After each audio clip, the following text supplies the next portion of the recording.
the radical, fundamental principles of freedom, rational self-interest, and individual rights. This is the Yaron Brook Show.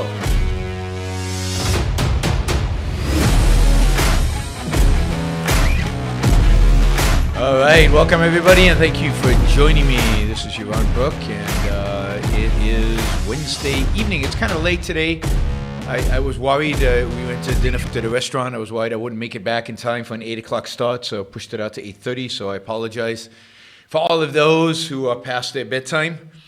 But no, most of you are doing fine. Soon, the rest of you are going to go on to off of daylight saving, onto daylight saving. I always get that confused. And Puerto Rico won't join you. So I will be 4 hours ahead of the West Coast and 1 hour ahead of the East Coast. So that I'll probably be doing these shows at 9 p.m. Puerto Rican time. So I'm going to have to get used to staying up late. All right, so today, somebody asked for all questions, all super chat show. Well, today's your day. I've got a few prepared questions that people have asked in the survey. Those of you who support me, you get a vote on the questions you want to get answered. So I've got 5 questions. One of them I have a very quick response to, we'll go through those, but I will also be available for any Super Chat questions on any topic you want to ask. And Super Chat, of course, is available on YouTube. So you can go to youtube.com/Yaron Brook. So sorry, those of you in Facebook, no Super Chat questions for you. Facebook does not have a mechanism to facilitate it. All right, so while you guys think of questions, let's see. So the question that actually got the most votes is the question I don't have an answer to, at least not a complete one or not a satisfactory one. This is the question. Comment on the state of current epistemology, of research in physics, or any other basic science, but physics in particular. Now, why would anybody think I would know anything about this? I have no idea. I mean, I'm not in physics. I don't follow research in physics. I don't have a degree in physics.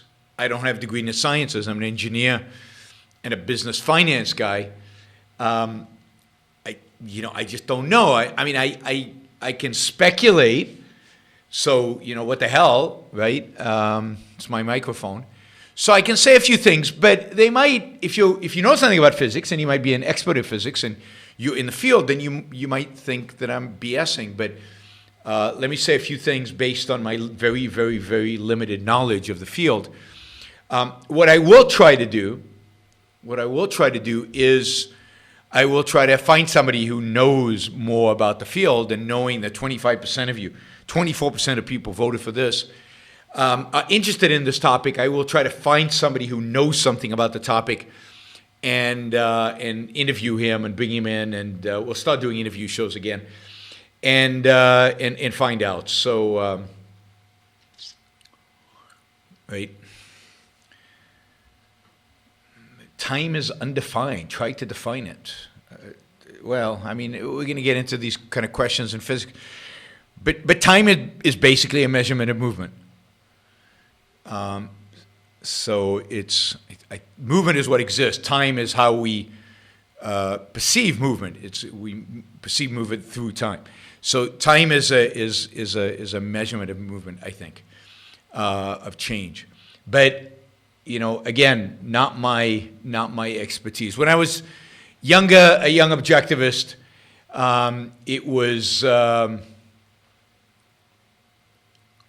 It was fun to speculate about a lot of stuff in physics, but I have to say I lost interest as other things became more prominent.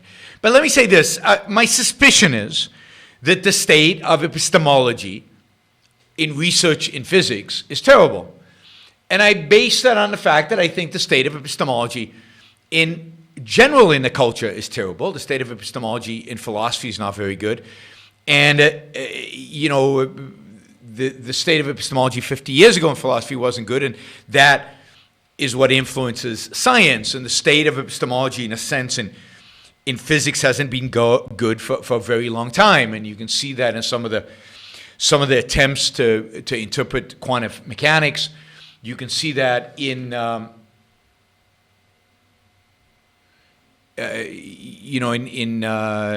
think the interpretations of quantum mechanics are, bad epistemology or reflect bad epistemology. I think you can see it in theories like, and here I'm really stepping out of my bounds. I know a little bit about quantum mechanics, but I know very little about something like, string theory. My understanding of string theory is kind of a theory. It's what's called pure theory. It's not related to any observational data. It cannot be referred back to any observational data. It's just supposedly internally consistent, logically internally consistent. And people have spent thousands and thousands and thousands and thousands and thousands of hours on developing a massive theory that has no relationship to reality. And that's just bad epistemology, because epistemology, what the objectivist epistemology or good epistemology basically tells you is that your starting point, and in a sense your ending point, is reality. Reality is where you induce new knowledge, and reality is where you test the theories you come up with after that induction. After you integrate and deduce, you come up with a theory, and that theory needs to be tested, and that the testing is in reality.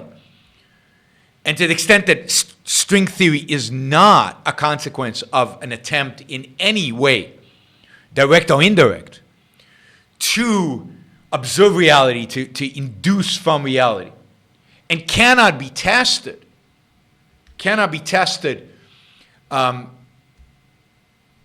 in reality, with experiments in reality in a sense, or with observations about things in reality, then I think it's bogus epistemology.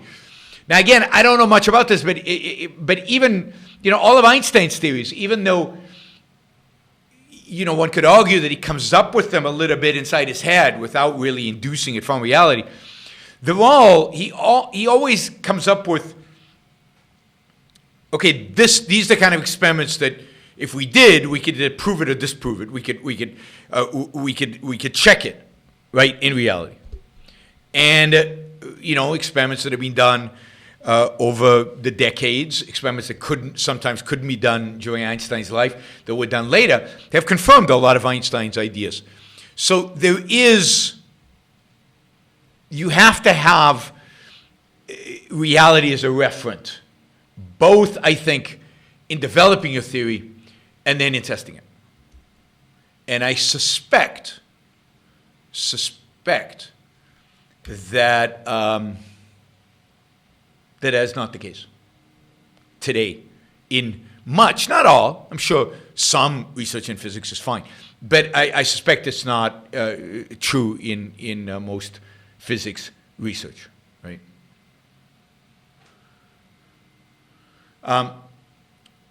Again, if you want to ask questions, it's a Superchat feature. Just sticking them into the comments on YouTube or on Facebook. I'm sorry, but I can't keep track of them. And some people are willing to put their dollars where their mouths are, where their questions are. You should do the same. All right, let's take one more of these. This one got 22% of the vote. This one's kind of interesting and more along the lines of what I think I know. The so-called deep state, does it really exist, or is it a conspiracy theory? Trump supporters say that the deep state conspires against him. Is that claim really true, or just another conspiracy theory? So that's basically, what is the deep state? Is it real? And is it conspiring against Donald Trump? So first, what is the deep state? It's hard exactly to tell from the way people talk about it. It's not obvious because, for the most part, it seems like the deep state is the bureaucracy, that is, the civil servants, those people in the government who are not political appointees, but who are there no matter whether it's a Democrat or Republican. They are the lifers. This is their job in life. And this could be across the entire government bureaucracy, and it could be in the intelligence agencies. It could also be, I guess, in the military, where these are not political appointees and they don't have any allegiance to any particular president. And it's appealing, the term deep state, because, there's a lot of bureaucracy. There are a lot of these civil servants. The state is unlimited today in its powers. These people have enormous power and influence partially because they know what goes on. They know the reality out there. And, it's appealing to think that, they will do anything to, for example, prevent government from shrinking, because then they would lose their jobs. And you could also imagine that they have a lot of influence and a lot of power over, presidents, over what kind of advice and what the scope of the advice he gets. And the story is right now, the story has been really since Trump was elected, he set this up perfectly, is that basically the deep state has been conspiring from day one to get rid of him. And this is consistent with Trump's whole modus operandi, in a sense of there's always a conspiracy out there. Remember, he was a birther. He was one of the people advocating for conspiracy that Obama was not born in the United States. So, Trump is not just susceptible to conspiracies. He is an advocate of conspiracies and somebody who promotes conspiracies. And this one is particularly useful. It's a particularly useful conspiracy because anything happens, he can say, it's the deep state. They're after me. They want to get me. It's, right now with the impeachment, it's a lynching, which is just a horrible thing to say. But, it's basically a conspiracy against me. And he set it up from the beginning that the bureaucracy and the people in the intelligence services, the FBI, were fundamentally against him. Now, of course, there's a certain truth to that. There are a lot of people in government that hate Trump, some of them for good reason and some of them for bad reason. Many of them, my guess is that overwhelming number of bureaucrats who work for the government in regulatory agencies and a bunch of other situations are probably on the left side of the political spectrum. And I don't think that would be true in the intelligence agencies. I don't think that's necessarily true in the FBI. And I don't think that's necessarily true in the military. Certainly not true in the military. But certainly in the bureaucracy, one could imagine that many of the people are leftists and therefore do resent a Republican president and probably resent Trump more than anyone else. So it's the kind of conspiracy theory that has, credibility in a sense that, you could see it happening. I think where it kind of fails, or where it seems to me just very, very dubious, is Trump's whole view of particularly the intelligence services. Now, I'm not a big fan of the CIA when it comes to their ability to analyze the situation and their ability to predict the future and their ability to predict threats to the United States and so on.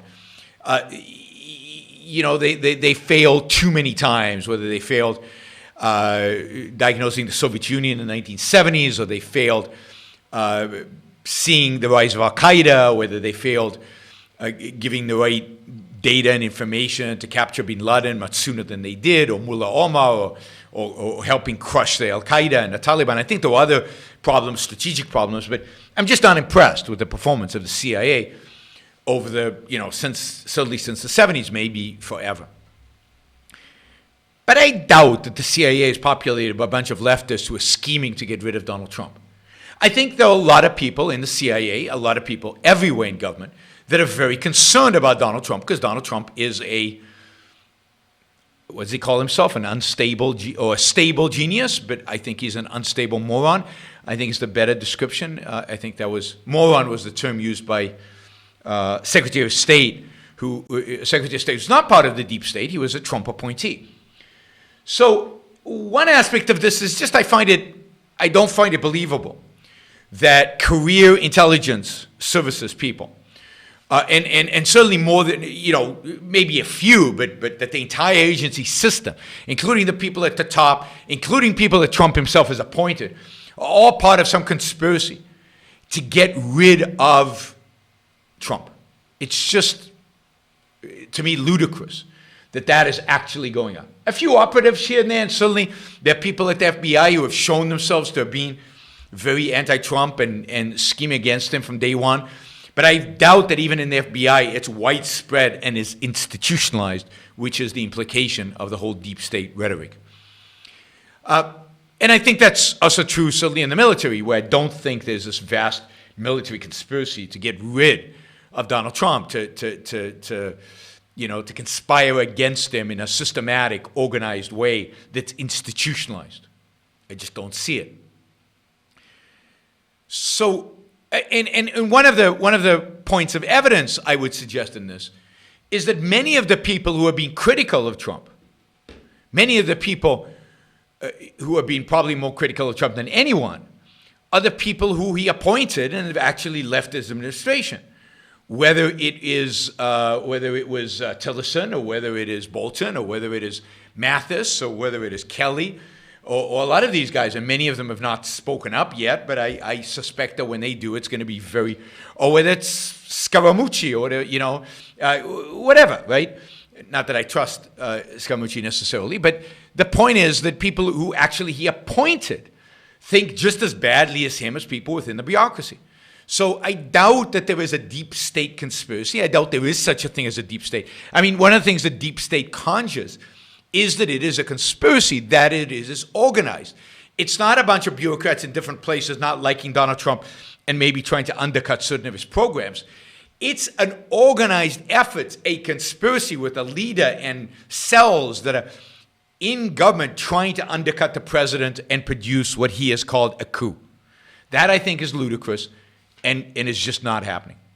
And again, I think a big part of this is the fact that the people who think the worst of Donald Trump are the people who actually were appointed by him. Now, I don't know if you've ever seen, here's a television recommendation, I think one of the best television shows ever produced. There was a show on the BBC. So it's a British show, but you can see it maybe on BBC America, maybe on Netflix, I don't know. But you can certainly find it. You used to be able to find it, PBS maybe. You used to be able to find it on American TV. And that is a show called Yes, Minister. Yes, Minister. And Yes, Minister was built on this premise. You've got some guy getting elected to Parliament who is then appointed in the British system to be a minister, right? Minister of something affairs, right? Now, he now has reporting to him a bunch of civil servants. Civil servants who have been at this job for decades. Civil servants who know the government inside out. Civil servants who know everything. Right? By the way, those of you filling in the baseball scores, thank you. Much appreciated. After this, I'm going to go catch the final innings of the game. And what the show does in a brilliant way, and ultimately there's a show called Yes, Prime Minister, when one of the ministers becomes Prime Minister. The show shows brilliantly how stupid most politicians are and how easily manipulated they are by the civil servants. And basically what the show shows is how the civil, in a humorous, funny, but really, really, really, really smart way. And I love smart humor. I can't think of a modern comedy that I like, particularly a film, because it's all dumb humor. The whole point of, since I think the beginning of dumb humor, there's always been kind of dumb humor, kind of slapsticky, but it was never, it really got dumb and kind of relished the dumbness with Dumb and Dumber. I think Dumb and Dumber was the beginning of the end of American comedy. Anyway, this is smart comedy. And it shows how easily manipulated these people are. These politicians are. How clever the civil servants are. And it's not like the civil servants have a big agenda. It's not like the civil servants care who the minister is. It's not like the civil servants really care about any particular policy. What they really want is they don't want changes to status quo. What they really want is to maintain their power. What they really want is to maintain control. What they really want is the politicians not to interfere. They want to run things. And it is hysterical. So I highly, highly recommend Yes, Minister. So do I think the bureaucrats are fighting a lot of the attempts of Trump people to reform certain things? Absolutely. Do I think some of the people in the State Department elsewhere are resisting some of Trump's foreign policy?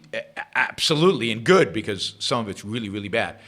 Do I think that they fight with him and they give him bad advice? Yes. Do I think there's some there that are conspiring behind his back and will do anything to get rid of him? Sure, of course.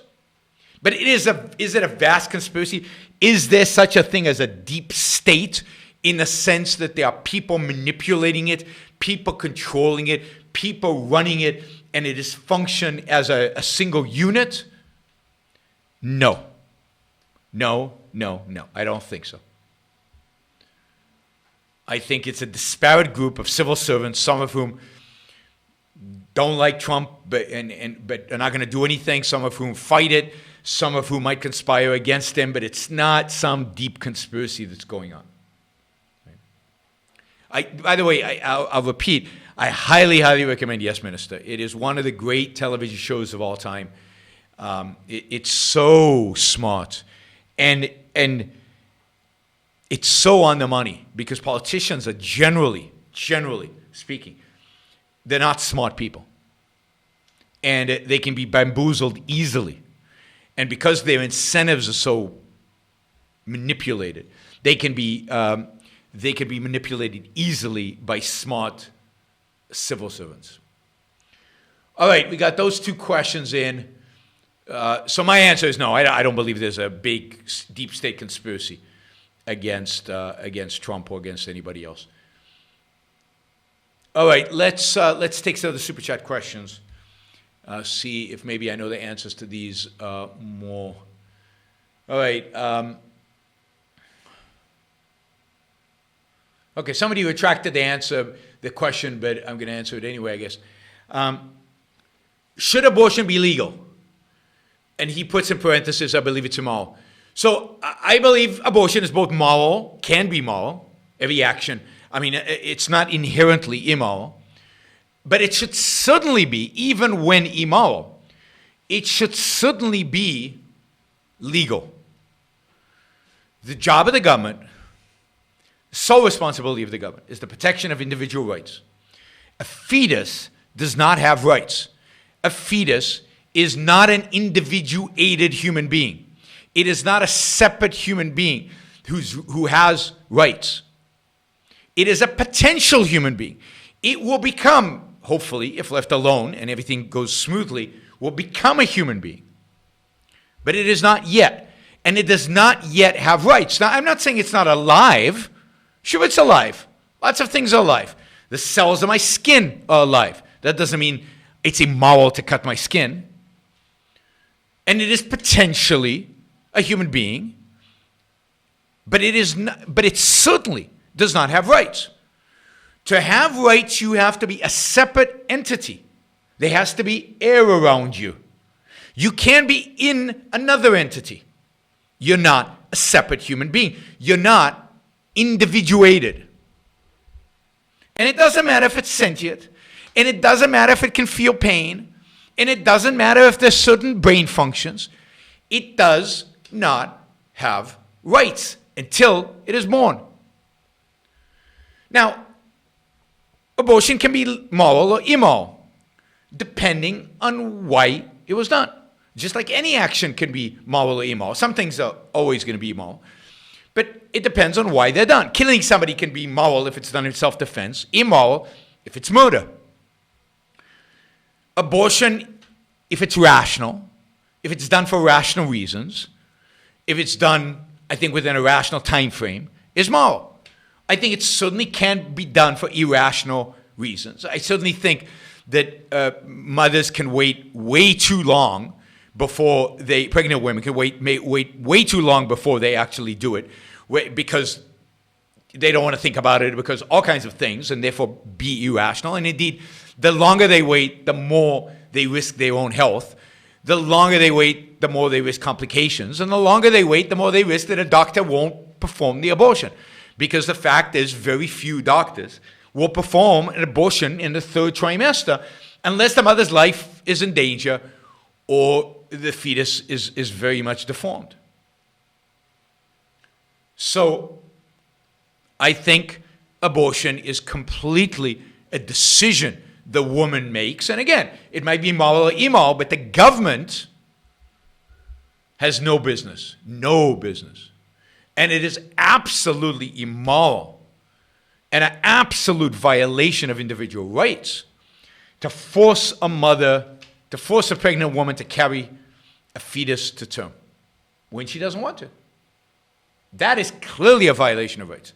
That is forcing somebody, using coercion on somebody to use their body in a way that they do not want to. And that's just morally and politically wrong. Okay, film recommendation. Apocalypse Now, the final cut. Colonel Kurtz essentially has objectivist view on war. Also, you'd probably like the movie Barry Lyndon. All right, so Apocalypse Now is a great movie. I mean, a great movie. It's an impressive movie. I don't like to say movies are great or because you'd have to have a real knowledge of the aesthetics of it to make those kind of statements. But it's a engaging story, although very dark and depressing. And it doesn't really have a plot. The story has no plot, right? There's no real action in the movie in terms of progression of actions. There's just a situation unfolding. It's very well acted, I think.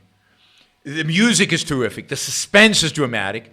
And it's quite intellectual, although it is also presents quite the madness of war. And I don't think Colonel Kurtz has an objectivist view of war, not essentially, primarily because he has gone crazy.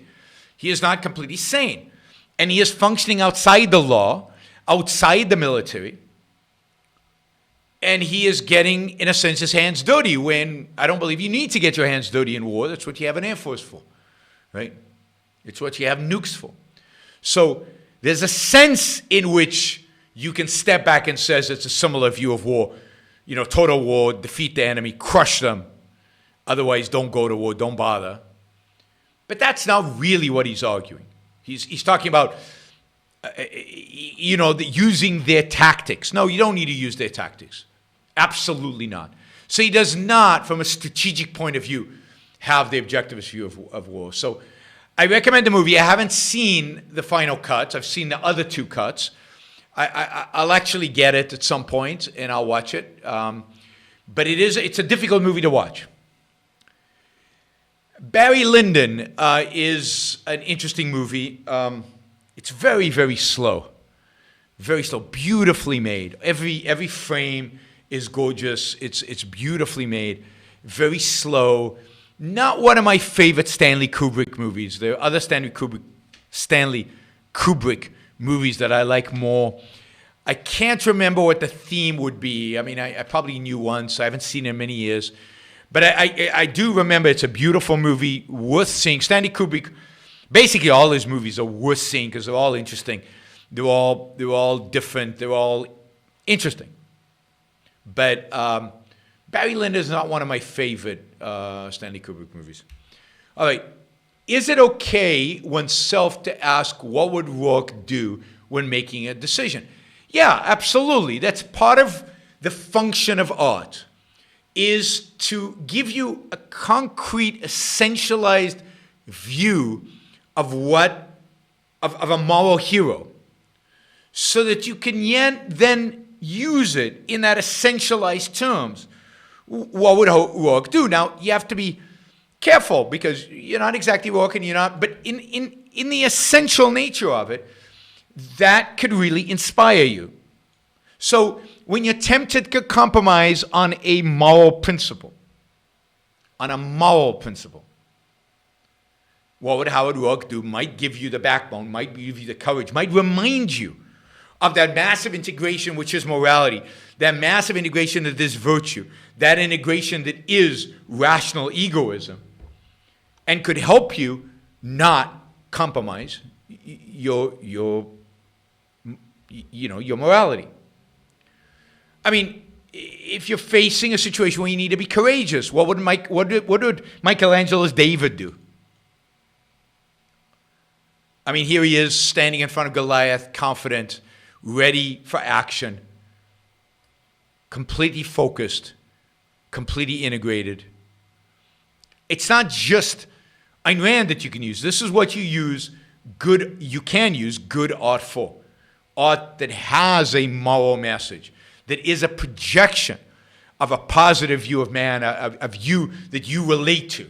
Howard Rourke is good. Dagny is good. Reardon is good because they are projecting an objectivist view of life. And if you're an objectivist, those are the people you want to emulate. At least Dagny once he figures it all out. Reardon once he figures it all out. Rourke is nice because, in a sense, he's already figured it out, at least in the way he lives. So yes, as long as you understand what it means, as long as you're doing it as a shortcut, as long as you're not replacing your own thinking for it, as long as the objectivist morality is integrated for you in the character of Rourke, but you've done the work to integrate it, then it's okay. Don't do it as a second-handed thing. Oh, Rourke's hair is red, so I should have red hair. Rourke was an architect, so I should be an architect.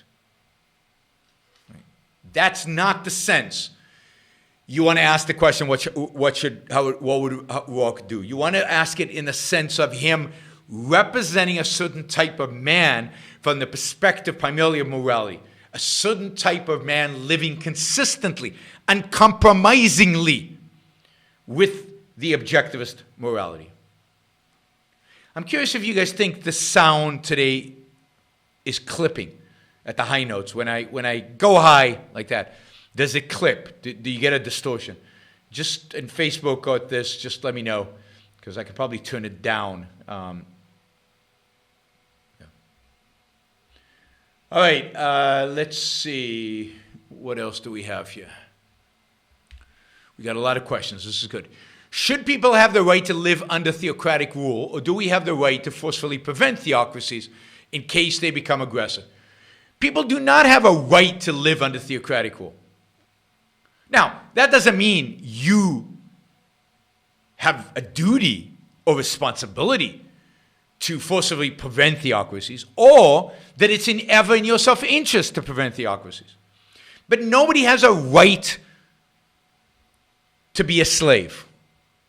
Nobody has a right to give up his freedom. They might give up their freedom, but they don't have a right to do it. Nobody's going to protect that. And the fact is that no country ever, Nazi Germany, communism, Iran, any authoritarian regime, totalitarian regime, has 100% of the people wanting to live under theocracy. So even if 90%, even if 99% of the people want to live under theocracy, what about the 1% that doesn't? What about the 0.5% that doesn't? So you can't have a right to enslave other people. That's obvious, because you can't use force against them. By willingly living under a theocratic regime, you're enslaving your fellows who don't want to live under a theocratic regime. But in the sense of forcibly preventing or replacing, Ayn Rand was very clear that in Ayn Rand's view, there is, in Ayn Rand's view, since you don't have a right to live in a dictatorship, and a dictator doesn't have a right, doesn't have sovereignty, doesn't have legitimacy in ruling over his people. If you're violating rights, to the extent that authoritarians do, you're not a legitimate, you're not a sovereign. And therefore, what she says, that a free country has every right, it is legitimate for a free country to invade an unfree country and free it. But it should only do so, when it is in their own self-interest to do it. And when you talk about self-interest and war, it can't just be in the self-interest of the politicians or the self-interest of some people. It has to be in the self-interest on principle of the people of the country, including its soldiers. So you can't say you volunteered, so go die. It has to be the kind of war that a significant percentage of the population would be willing to go fight because the values at stake are significant enough. That's why there should be very few wars. They should be short, they should be quick, and from the perspective of your side, there should be as few casualties as possible. I mean, I love what General Patton says in the movie Patton, one of my favorites. The movie Patton with George C. Scott, I highly recommend it. And in the speech he gives to his soldiers in the beginning of the movie, one of the things he says is, he says to soldiers, it is not your job to die for your country. It's a job of that other son of a bitch, the guy who you're fighting, to die for his, or for you to cause him to die for his. Right? So soldiers are not cannon fodder. Not just there to be killed by anybody. Soldiers should only be used when the lives and property of Americans require it, and they should be used in a way that minimizes their own casualties.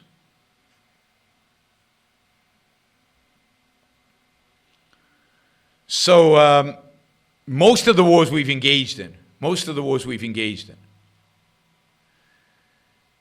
are wrong. They're wrong in terms of going to the war, and they're wrong in terms of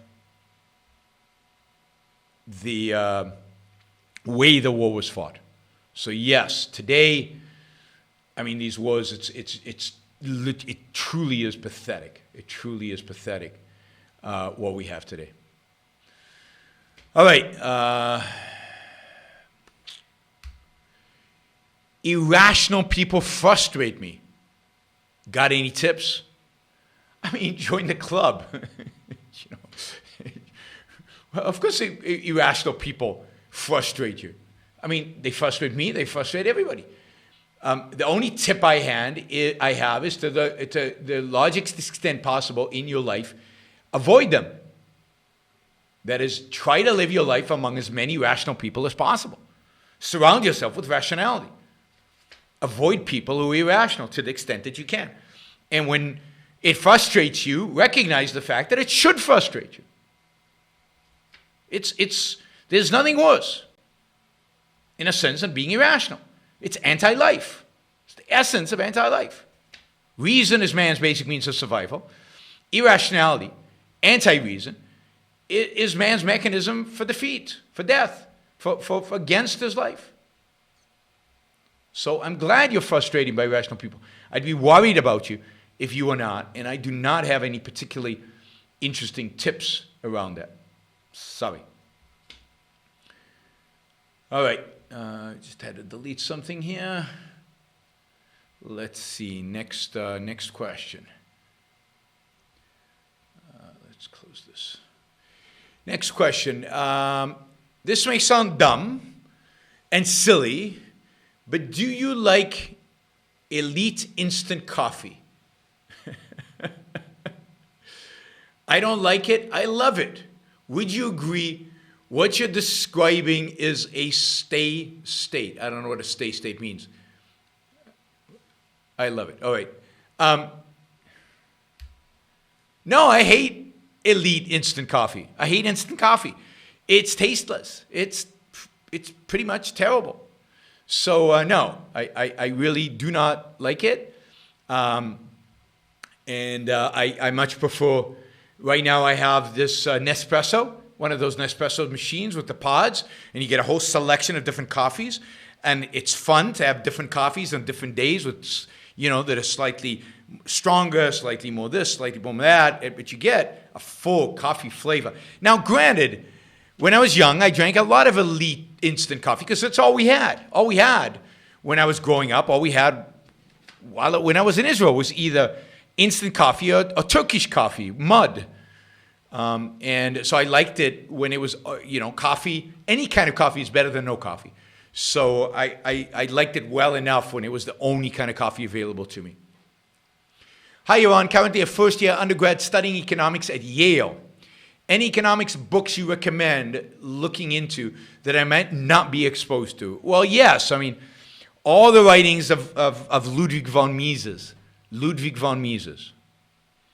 Obviously, Human Action, Socialism, but anything he wrote, all his books. And Human Action, I would skip the praxeology section in the beginning because I think it might weigh you down. But get to the economics sections, and the best book on economics ever written. I highly, highly, highly recommend a small book that's very, very useful. It's called Economics in One Lesson by Henry Hazlitt. Economics in One Lesson by Henry Hazlitt. And then beyond that, there, some of the work of Hayek, although a lot of Hayek's work is not, and particularly the books are not so much economics, they're more political theory, where I don't think he's very good. But some of his economics work is very good. I would recommend looking into Austrian economists. I've recommended in the past some blogs, that I think are quite good on economic analysis, from Marginal Revolution to The Grumpy Economist, to grumpycommunist.com, to Scott Sumner's a blog on monetary theory, to what's his name, George Selgin. I think it's alt/M. So there's a bunch of these that are very, very good that I don't think you're going to be exposed to, that are definitely worth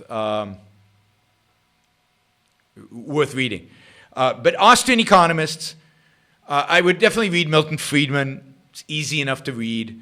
I think the worst Milton Friedman essay, which is one of the worst essays ever written in economics, is he's got an essay on epistemology, on the scientific method. Skip that. It's complete garbage. Skip that.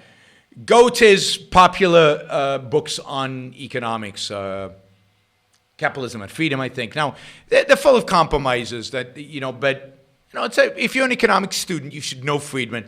You should know Mises. If you want to really dig deep, you should know Karl Menger, who was the original Austrian economist. And then you should read the modern Austrians. Not, again, their political theory, not the nonsense about anarchy, but the real economics, the business cycle, stuff on the business cycle theory. Oh, I forgot. The most important living Austrian economist. You should read Israel Kurtzner. Anything you can get your hands on from Israel Kurtzner, who taught for many years at NYU. He's excellent, particularly in his theory of entrepreneurship. You should read Schumpeter on creative destruction. I mean, it's interesting. Again, I don't agree with everything. Yeah, I mean, Hernando de Soto from Peru is definitely worth reading. So yeah, there's a ton of good economics books. Thomas Sowell has some interesting stuff, although again, Thomas Sowell, I think, his primary strength is not necessarily in economics, it's more in social theory. It's on issues like racism and other issues. But his economics is good, it's just not great. So that's a start. That's a start. But again, the most important of them are the original Austrians, particularly Mises, Menger. Von Barwick is another one who really laid the foundation. I would not read Ray Dalio on economics. I don't think he knows economics. He's a great financier. It doesn't mean you know economics. Two different things. As I said, Hernando de Soto is another one. Have you seen the HBO John Adams miniseries? I have, years ago when it first came out. Excellent. I really, really, really enjoyed it. It was suspenseful, interesting, a lot of details I didn't know, really respectful of the Founding Fathers, and really brought out what amazing men, what amazing intellects they were, and particularly John Adams and his wife Abigail Adams, and their whole story, which is just amazing. I mean, so I definitely would recommend those. Let's see. A Trump impeachment scares me more than a two-term Trump presidency. Are you not concerned about an incendiary reaction from the Trump fans in the country if he were to be removed from office? Yeah, I'm very concerned about that. But first of all, remember, impeachment is not removal. Impeachment is what the House does. To actually remove a president, the Senate has to agree with the House, and the likelihood of that is small, given the dominance of Republicans in the Senate. So I'm not too worried about actually of having Trump actually removed from office. I think he's likely to be impeached by the House, but I think it's unlikely that he be removed from office. But yes, I'm very worried about the incendiary reaction. But that's only going to get worse the longer he's in office. And that's only going to get worse in a second term. And imagine if after 2 terms he doesn't want to leave. Or if he wants his son or daughter or whatever to succeed him. And we all say, well, we can't oppose that because there'll be an incendiary, his supporters will go berserk. Well, you have to, the sooner we get it over with Trump, the better, right? Because over time they will become more passionate. They'll be convinced there's greater and greater conspiracy theories. Trump is going to fail. The economy is not going to do well long-term under Trump. You're already seeing it. I mean, the U.S. economy only grew at 1.9%. The U.S. economy has not grown well under Trump, with the exception of his first year under office. 2018 was not a particularly good year, and 2019 has been an awful year at about 2% growth, or less than 2% growth now, at 1.9% growth. The economy's not doing particularly well, and he is going to fail, and he is failing. And with every failure, he's going to create more and more scapegoats. Deep state, it's going to be the Fed, it's going to be everybody except him who has caused this. But Trump is I've said this before, I haven't changed my mind, is an unmitigated disaster. And as such, the sooner he's gone, the less damage he can do. So yes, it'll be a disaster if they really remove him from office. It could get really, really ugly out there. But it's going to get ugly no matter what. It's going to get ugly no matter what. So it's truly, truly a bad situation to have this person as president of the United States. All right. Oh, George Washington says, I'm not growing a beard, and I'm not running, so I don't need your vote. George Washington says, grow a beard and you've got my vote. Why do you want me to grow a beard? I'm curious, how many of you want me to grow a beard and why? I mean, I think growing a beard is, I don't get beards. I don't understand beards. I've never understood beards. I mean, why would I want a bunch of hair here? I mean, it's just, so I'm anti-beards. And, I mean, you can have a beard, that's fine. But I don't want one. And as I said, the most important aspect of that is my wife doesn't want me to have one. Okay, what do you think of term limits? Not much. I think term limits are useless. I don't think they're a good idea. California has term limits. How did that work for them? The problem, and this I say this over and over again, and the problem in the world we live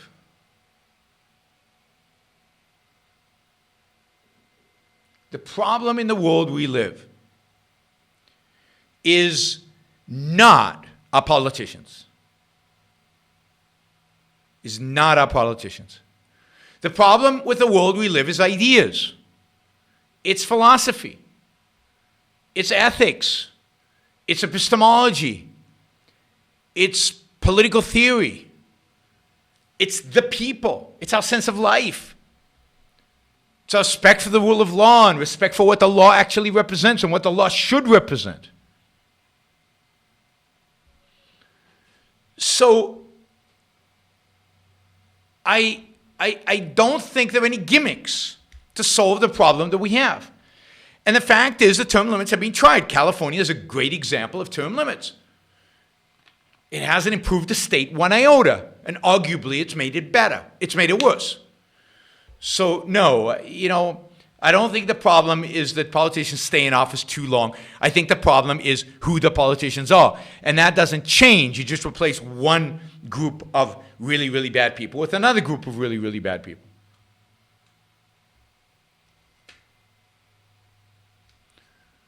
All right. You mentioned that we should have stayed out of World War II. How is it possible after Japan attacked us, wouldn't the Third Reich have posed a threat to U.S. citizens of Jewish descent in the future? So let's be clear. Once Japan attacked, there was no choice. You had to enter World War II. And if Germany would have attacked the United States directly, you have to enter World War II. So I did not say that we shouldn't have entered World War II under any circumstances. And I even said, I think last time, that if one had made an assessment at the time that Germany would turn on the United States if it won, and that Germany had the capabilities of developing nuclear weapons, which everybody was trying to do, and could be a real threat to the United States, and maybe it would have made sense to preemptively take out Germany in order to avoid that. So I'm not staking a position that we should not, under any circumstances, have entered, stayed out of World War II. I don't think, and this is what makes me controversial, I don't think the United States should go to war to save the Jews or to save anybody.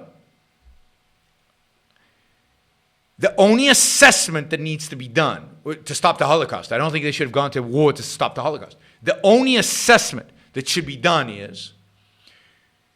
is war necessary to protect the lives and property of Americans? And if the answer to that is yes, then war is what you have to do. So that is the standard. And if that would have led to a positive conclusion during World War II, then I would have been pro the war. You'd have to make the case for that. Now, given Pearl Harbor, you didn't have to because they attacked us, and you have to go to war at that point, and you can't just fight the Japanese. But note, I mean, this is interesting, that Ayn Rand did not believe we should enter World War II before Pearl Harbor, and she believed that Pearl Harbor, in a sense, was provoked by Roosevelt.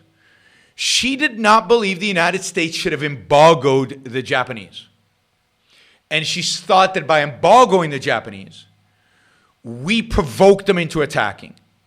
And that FDR did it because he really wanted war in Europe. Now, I don't have a strong opinion about that. I actually think we should have embargoed the Japanese because I think Japan was an evil country, an authoritarian, totalitarian country with global ambitions and with ambitions to take over Asia and just the way it behaved during those wars and the kind of behavior that it exhibited. I think we should have embargoed it, and Pearl Harbor would have happened no matter what. So, I don't think there was any way at the end of the day that the United States could have avoided entering into World War II. I'm just asking the question of, remember what the criteria is to go to war. That's my emphasis. It's not to save your allies or your friends or people who look like you or some ethnic group that's having a Holocaust. As evil as all those things are, as evil as Holocaust is, what it's for is to protect the lives and property of your own people, American citizens. Okay, after the primacy of existence, do all components of objectivism rely on free will being real? Well, yes. So, I mean, I wouldn't say after primacy of existence exists, you also have to have the law of identity of the law of causality. You cannot get a proper understanding of the objectivist view of free will without a proper understanding of the law of causality. Things act based on their nature. That is what free will for human beings is. It's an aspect of human nature. It's it's caused by the nature of human beings.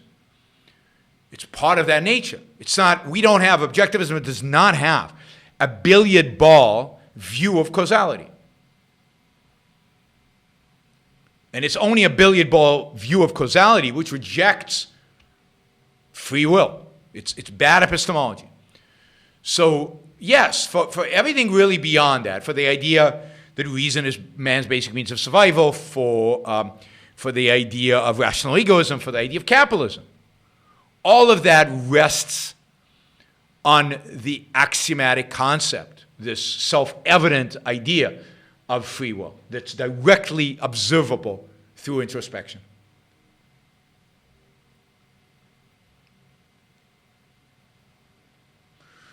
All right. Why should I not be able to set up a private country where people voluntarily agree to pay 30% of their income to me as long as I let people leave? Because why should they leave? So I'm born in your country. I have rights by the very fact that I've been born. I have a right to be free of coercion, free to live my life as I see fit, free to pursue the values necessary for my well-being. And you're imposing 30% on me, or whatever you want to impose on me. Just because the founding members of this country all came voluntarily, but I'm a new person who is born into this country. Why should I leave? You leave. Just because you were here first doesn't, here first in terms of the country, doesn't give you any right to subjugate the people within it. What if everybody in the country agrees to have slaves? It doesn't matter. It's still a violation of rights. It's still wrong. It's still evil. It's still unacceptable. And you can call it a private country, but it's not. There's no such thing as a private country. A country is not private.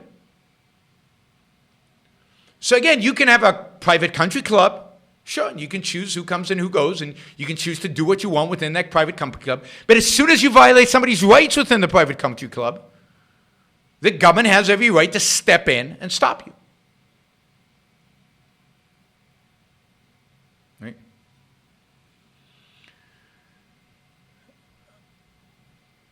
Again, if you have requests of me or questions, you have to use the super chat because I can't follow otherwise. It drives me crazy that feminists don't respect Ayn Rand. Yeah, I know. But remember, feminists are not about women's rights. They're not about, today, modern feminism, the way it's evolved. It's not about the rights of individual women to be free, to pursue their happiness, their values, to use their reason in pursuit of the values necessary for their survival and their happiness. Feminism has become an ideology of male hatred. And as such, and a collectivistic ideology, an ideology that views the group and your group identity and your group belonging as the primary. And as such, of course they disrespect Ayn Rand. Ayn Rand was the exact opposite of what the modern feminist movement is. She was an individualist who didn't believe that you were special because you were a woman and you belonged to this group that was a woman. She believed that all a woman should desire politically is freedom. It's equal rights, not more rights. And not, and of course Ayn Rand loved men. She believed the essence of femininity was hero worship. And that the hero was essentially a man. Now, you could disagree with that, but think about the fact that feminists hate all that. The only feminist I know, the only woman who calls herself a feminist and is active in the movement who I know who likes Ayn Rand is Camille Pigale, something like that. I'm not sure how I'm pronouncing it right. Okay. In a 2017 video, you said Bitcoin's primary use was for anonymous and illegal activity and would eventually collapse. Is that still your opinion? Well, yes, essentially. The real question is, what is eventual? Eventual is if you had a free market, if all the illegal things that are illegal today were not illegal,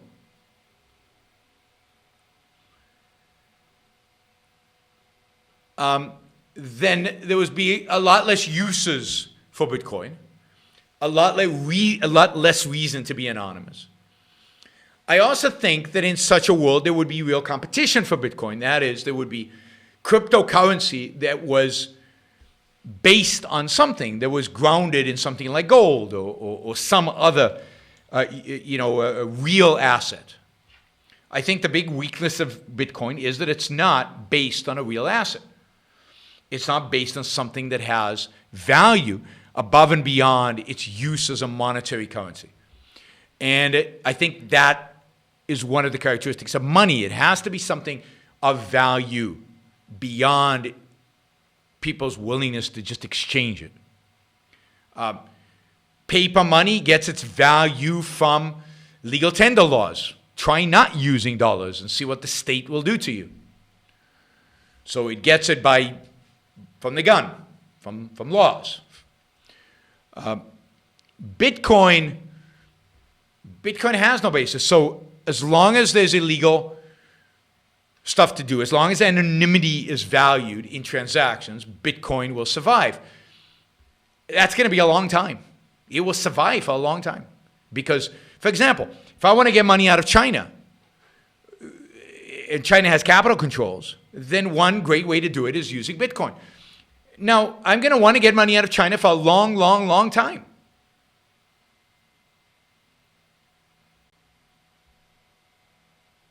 For a long, long, long time. So Bitcoin's going to be around for a long time. Now, I don't know what its value. I don't know if it's overvalued, undervalued, because that is based on, or is going to be based on, the value people place on anonymity. And that'll fluctuate over time. I don't know how much they place. And, at some point, there will be competition. And already there's a lot of competition on Bitcoin. And I just don't see what Bitcoin offers that the competitors don't. So, people always say Bitcoin, the limited number of Bitcoins. Yeah, but there's Bitcoin, and then there's Ethereum, and then there's 1,000 other different coins. And they all compete for the same space. So what makes Bitcoin special? In a sense, there's inflation by the fact that you have so many different types of cryptocurrencies. It's the same thing. It's inflationary. So that is still my current thinking on Bitcoin. I haven't really changed my mind. In 2020, the choice seems to be Trump, some socialist, a goofy libertarian, don't vote. What is the optimal decision? Well, there is no optimal decision. There is no optimal decision. You have to assess the political situation. You have to assess it long term. You have to figure out who will do the least amount of damage. And vote or not vote based on that assessment. So ask me later in the year where we know who the Democratic candidate is. Ask me later in the year when we see how strong or weak Trump is. I will not be voting because I live in Puerto Rico, so I can't vote. So the choice is easy for me. But you are going to have to make your own decision about who you want to vote. Now, I happen to think that the damage Trump does long term is devastating. I also happen to think that the reason the country and the Democratic Party has moved sharply to the left is because of Trump, and he has legitimized that. And I think the reason the Democrats are becoming nuttier is because of Trump. I don't think if Hillary had won, the Democratic Party would be so nutty. I mean, Hillary was not a socialist. She was corrupt. She was horrible. She was evil. She was a liar. But she was not a socialist. She was not ideological. So you have to make an assessment long-term on who is the most damaging. And I don't know. You know, Bernie Sanders, I've said this before, I think if Bernie Sanders was elected president, he would actually get nothing done. And he would discredit whatever ideas he have, and he would probably die on the job. And I just don't think he's that dangerous for the country long-term. I'm not going to vote for Bernie Sanders, and I would never recommend voting for Bernie Sanders. But I'm just saying, you have to make these kind of long-term assessments in terms of what could they get away with, what would be their attitude on the job, what would be perception of them as presidents, what would actually happen long-term, what would be the long-term consequences of the presidency. I think Trump has done two things. I mean, he's done many things, but among the two things politically he's done is destroyed the whatever good the Republican Party had within it is gone. Because the good people in the Republican Party are gone. They've either retired from the Senate or the House or become isolated never-Trumpers who write in some journal somewhere and nobody reads. But the Republican Party at its core now is an anti-capitalist, anti-individual rights, anti-individualism political party. It's a collectivist party in a way that it was never before. It was always bad. Now it's like 100 times worse.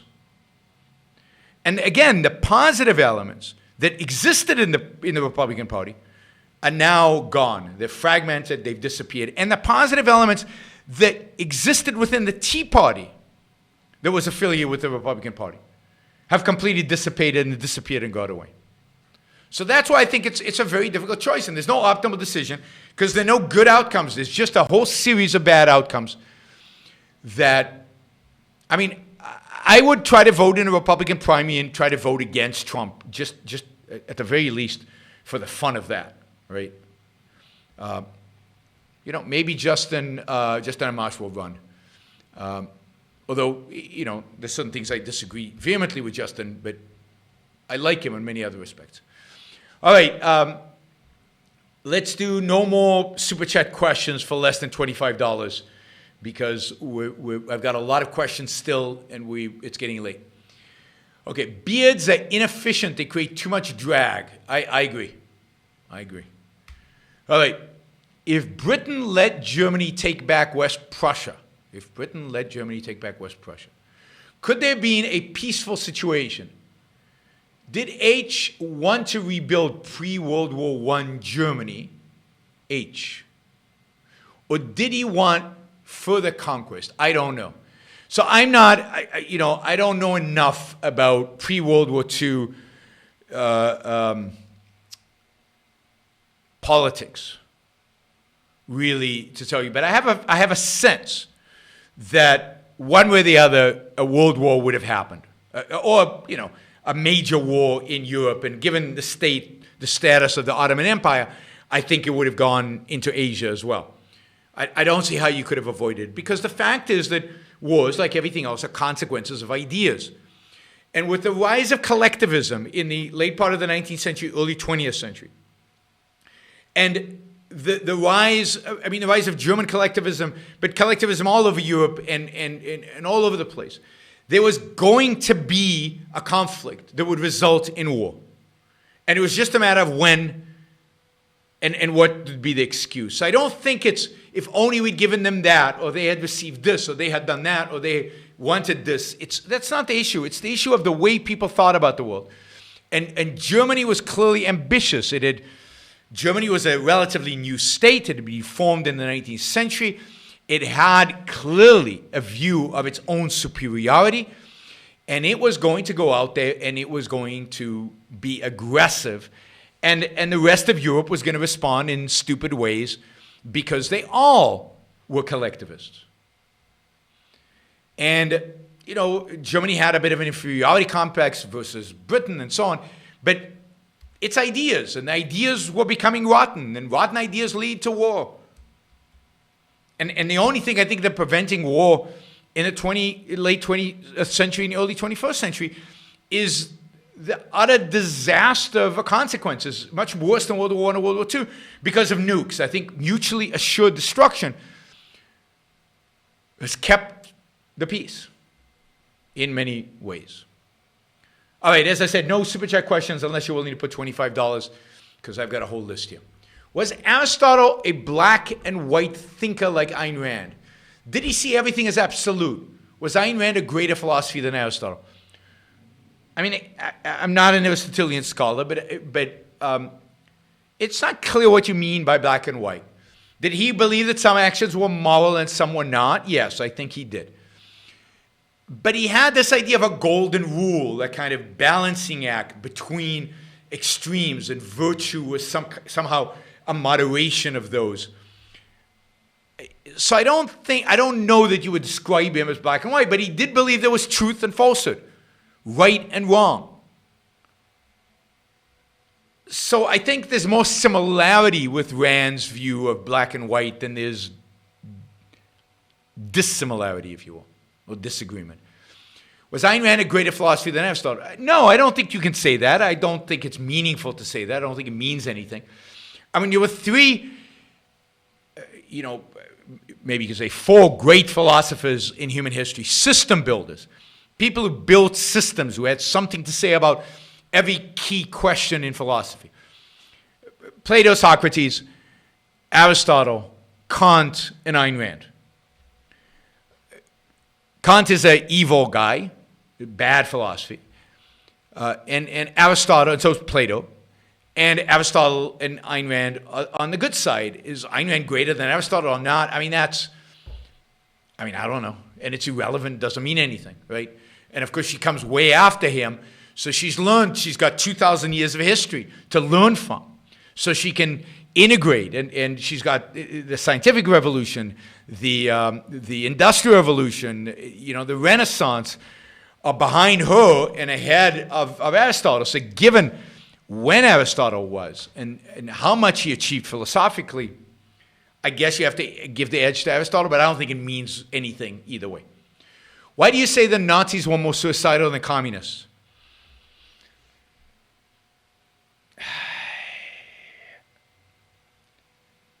I don't know. I have a sense that, and I'm not going to argue that is absolutely true. I'm not convinced of it, but I think it's true. And the reason I think it is because there's something about Nazi ideology that is a death wish and a worship of death, and a worship of death in and of itself. There's there's a sense in which there is a vision for some kind of utopian Aryan society, but not in great detail. Not really. It's not.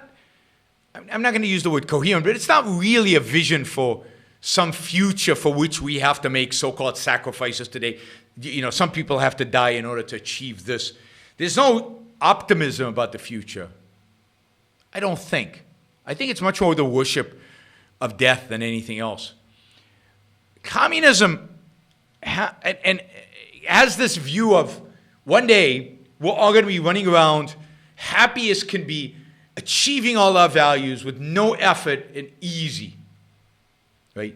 So there's some semblance of, in a sick, perverted way, of happiness down the road. I don't really see that in the kind of the worship of that is Nazism, which is so centered around one person. I mean, would Nazism been able to survive days without Hitler? What would have happened? They turned against themselves. Is there anything there? I think communism in many ways is more stable, involves more people, less relies on one charismatic leader who is channeling the spirit of truth to everybody else. Now, again, I might be wrong here, but I think Nazis are more suicidal than communists. If communism is secularized Christianity, why did so many Asian countries adopt communism when Christianity never existed to a significant degree in their cultures? Well, the Asian countries that adopted communism, the intellectuals that inspired communism, the people were never communists. The people didn't know what communism is, didn't care, didn't have the power to resist. But the intellectuals who drove them towards communism, whether it's Mao and the whole school of intellectuals around him, or whether whoever it was in North Vietnam or in Cambodia, Pol Pot, they were ultimately trained in the West. They were inspired by Western intellectuals. And they capitalized on their people's intellectual passivity. They were ruthless. They slaughtered the opposition. And they relied on the fact that the cultures in Asia are fundamentally mystical and have no real opposition to this communism, certainly not intellectual. But all the intellectual ideas that inspired the communists were rooted in the West. They were rooted, I think, in Christianity, but fundamentally in altruism, in the idea of the sacrifice of the individual to the collective, which is fundamental to all authoritarian regimes. And you can excuse that sacrifice in a variety of different ways. The most popular ways in which it was always justified is it's a sacrifice to God, or it's a sacrifice to the poor, or it's a sacrifice to the state and the people. But the idea of the nobility of self-sacrifice, the idea that your life has no value other than as a sacrificial animal, comes from the crucifixion of Christ, in my view. All right, let's see. So he says, I can morally set up a gated community where inhabitants pay me a fee. So why is it immoral to have a much larger gated community called the country? Because a gated community cannot exist outside of the context of being within a country. A country is a legal system that applies to a particular geographic area within which there are lots of gated communities. But those gated communities cannot, let's say if it was a proper country, a country that had proper laws, the gated community cannot violate your rights. They cannot take your stuff by force. Right? And in order to be a member of the gated community, you have to own property in the community voluntarily. Right? And even within the gated community, I don't believe gated communities can have contracts that last forever. There is no such thing as a contract that lasts forever. There have to be sunset rules. There have to be provisions for sunsetting and what that looks like if there's a sunset. Gated communities are not extra outside of the law of the land, the law of the government, the law of the country. A gated community is not a country. It's a gated community within a country. And there's no such thing as a private country. The country is just a bunch of gated communities and a bunch of non-gated communities, a bunch of people owning land. And in an ideal country, all the land is owned privately. But there are laws that are not determined by the gated community. Laws that are determined by the legal system. And you abide by them, whether you live in a gated community or not. So you could set up a gated community, and you could charge a fee for anybody coming to live in that gated community. That will phase out at some point. Contracts cannot be forever. But for a while, do that. And then later on, you could have a contract with them or not. They would have the choice of going out of the contract. They wouldn't have to leave. Oh, I said $25. I don't think 20 Norwegian whatever is equivalent to $25, George.